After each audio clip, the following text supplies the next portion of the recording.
Good morning. This is Cecil and Blues. Thank you for joining me for another Wildstar video. Today I'm tapping into my inner BuzzFeed and offering the top 8 ways Wildstar's early game has improved. Number 1. Rental mounts.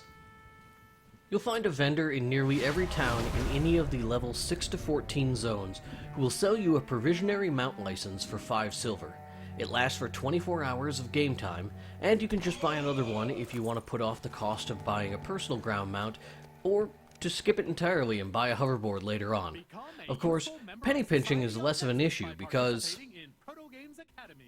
Hey look, group members show up on your map. I'm not counting that one. It's a basic feature. Number 2. More gold.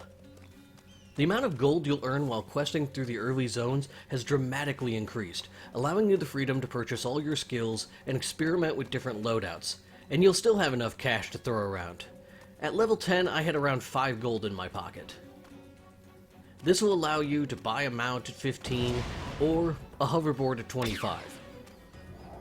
It seems low-level crafting costs are down significantly also, but you'll want to confirm that with a crafting expert. Capital City tours now escort you around town, highlighting important places and objects with text bubbles and special effects.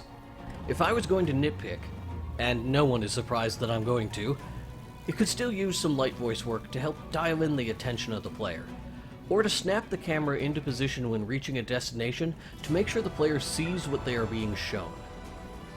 Regardless, it's certainly a step up, and so is the reward for finishing this quest. Number 3. A much improved Capital City Transmat Beacon.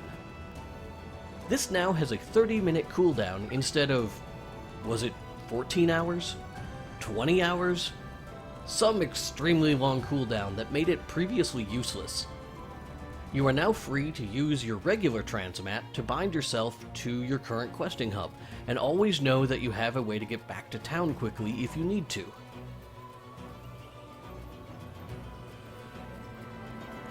Number 4. Aurora isn't a confusing mess. Many low-level zones have been smoothed out, but none is more noticeable than Aurora. If you played a level 15 to 20 Dominion character at launch, I'm sure you remember the confusion of having 3 or 4 quest hubs radio you all at the same time and ask for help with no real indication about which one is supposed to come first. The flow of quests has been better structured, so breadcrumb quests are only given to the next intended hub. Additionally, several fast travel objects were added at the end of quest lines in order to get you back to town and started on your next quest line without a long walk.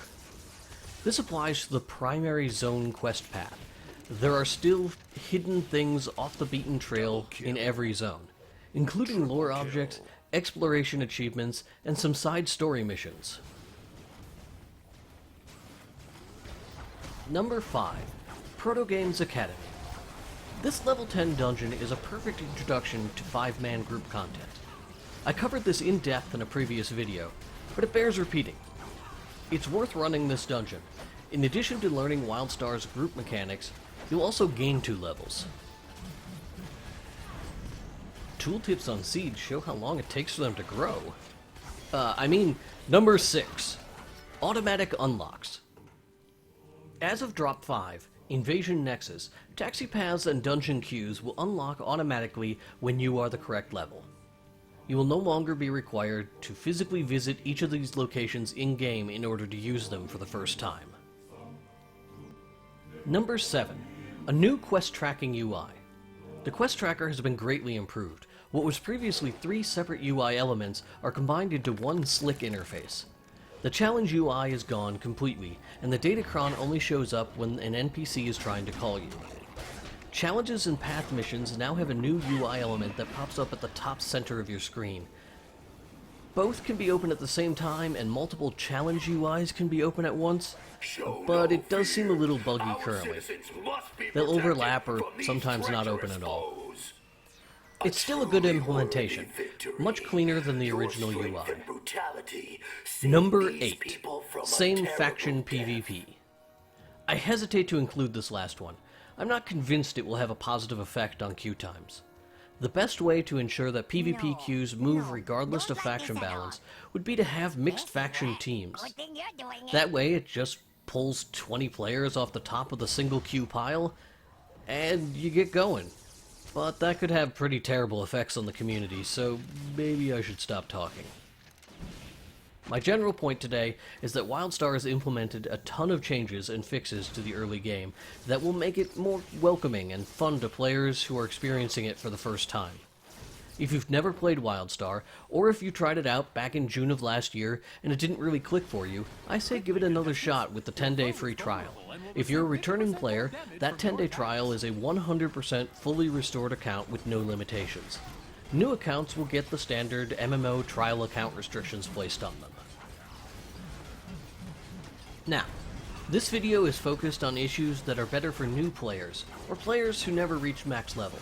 I will have a video up later this week to discuss what Wildstar's level 50 game is like, and if there's enough content to keep you entertained on a daily basis.